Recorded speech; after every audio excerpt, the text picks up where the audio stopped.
They called him Monkey. Now he's famous all over the world. What if the reason you were previously mocked is now the reason you're celebrated? It's as though your Achilles heel is transformed into your infinity stones and most powerful weapon. This young man was formerly referred to as a monkey, but he's now famous worldwide for the same reason. Ellie Zanziman was born in 1999, but he has a unique story to tell. His parents had tried several times to have a kid before he was born, but it was always the same old story for the pair, to the point where their hope of having children was dwindling. His mother had the first kid, who died shortly after, and then the second.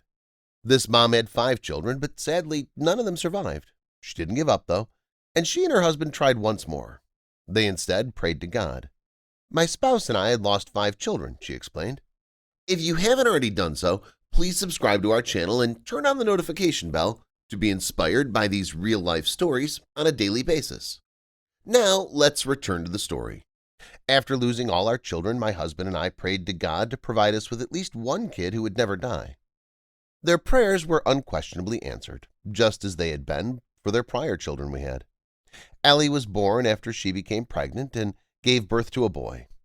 She did, however, confront fresh obstacles after the birth of her son. Her newborn isn't like any other. He was born with a unique personality.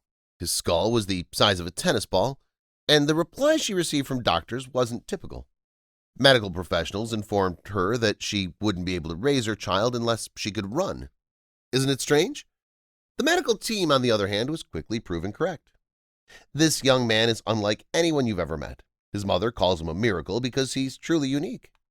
Ellie's speech and hearing problems began more apparent as she grew older. Microcephaly is the cause of the uneven head shape, a medical disorder in which a baby's head is significantly smaller than normal. Microcephaly can be managed, however. It does not have a cure. Malnutrition, according to doctors, may be to blame. Ellie was born into a destitute household where he was still a fetus, and his mother reported that the family had long suffered from poverty. The young man's illness rendered him cognitively impaired, and his parents were informed that he would be unable to attend school or learn. He needed to go to a school for special needs children, but his parents couldn't afford it. As the youngster grew older, he was subjected to bullying and harassment by various people of his village. He was made fun of for being unusual, and he was even given some derogatory nicknames. East Africans were referred to as Mowgli, monkeys, or apes. When my child is assaulted by neighbors and returns, despite the fact that he does not damage anyone, they always yell at him and call him a monkey, despite the fact that he's a person. Hearing people bully my son makes me so mad. It's not just children. It's a shame to see an adult bullying my youngster. Shamelessly, people run away from him when they see him, claiming he's a monkey. I realized that was dreadful, his mother replied, but what would become of this wonderful voice story? With so many obstacles in his way, how could he possibly survive? Remember how the doctors informed the mother that she had pace? She wouldn't be able to care for her son? And here's why. Ellie is a fantastic athlete. He had to run all the time to get away from the bullies. The millennials spent the majority of their time in the woods to get away from the people who made jokes of him. His mother was put to the test since she had to keep up with him all the time. And to help her stay up, she created a mechanism. She wrapped a rope around her son's neck and attached the other end to something she wore around her neck. Although she dislikes it, she explains that if she didn't want to lose her son, she had no choice, because Ellie knew how to get to the forest, but he had no idea how to get back to his house. His mother claims he's always on the move. We can travel 230 kilometers in a week. He runs at 60 kilometers per hour and sometimes requires the assistance of neighbors to catch him. Isn't that amazing? Another issue was the boy's eating habits. The boy was virtually always found in the forest, and while he was there, he ate grass as food. Ellie's mother stated, "In general, my child does not like meals. He refuses to consume the food he has prepared. He prefers bananas instead. He avoids huge crowds and flees from them because people yell at him." But this woman is unquestionably a hero, as she's always fiercely safeguarded her son. Those who offended her son were invariably met with wrath. When I witness people bullying him, it upsets me so deeply that I have to confront them. Due to their rage, they don't regard me as a human person, but rather as an animal. They cause me to lose my cool and speak out of turn. Ellie lacked social skills, not only because he couldn't communicate correctly, but also as a result of bullying that caused him to withdraw. Even so, not all the townspeople were cruel to him, and his mother's support system consisted of their neighbors.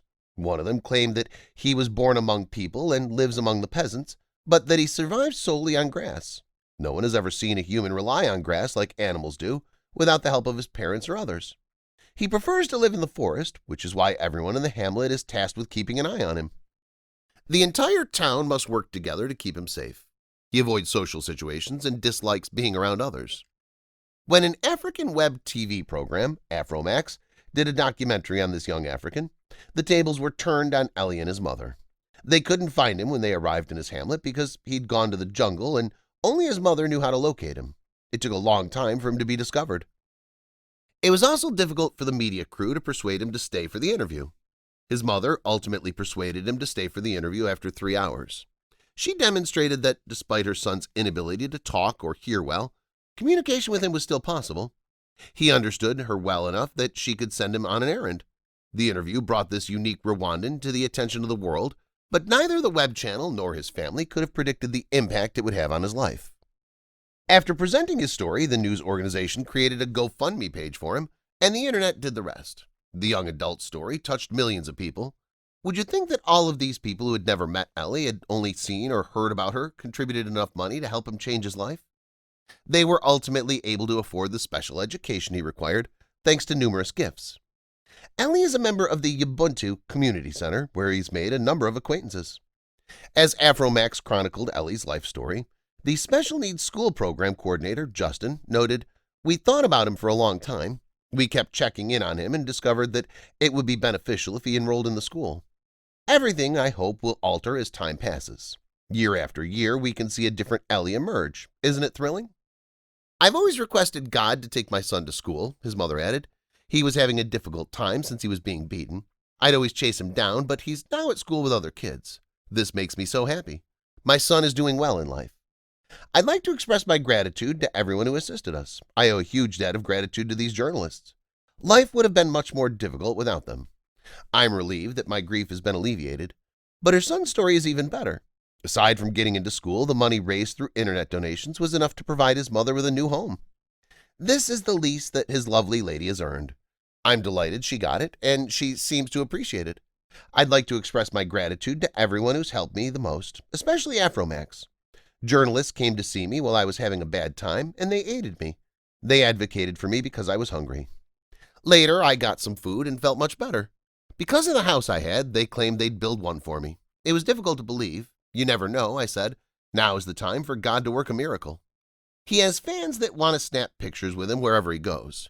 Yes, you heard that correctly. Ellie, our beloved, has become a superstar. He might need bouncers in the near future. Ellie is no longer mocked incessantly. Thousands of people now support and love him. His narrative exemplifies that we can accomplish with kindness, and when people get together to achieve a common purpose. Do you have any similar stories of people with unique medical conditions, but whose lives have been changed for the better? Share with us in the comment section below. If you enjoyed this video, please give it a thumbs up and consider sharing it with someone else who might enjoy it as well. Thank you for watching, and I hope to see you in the next video.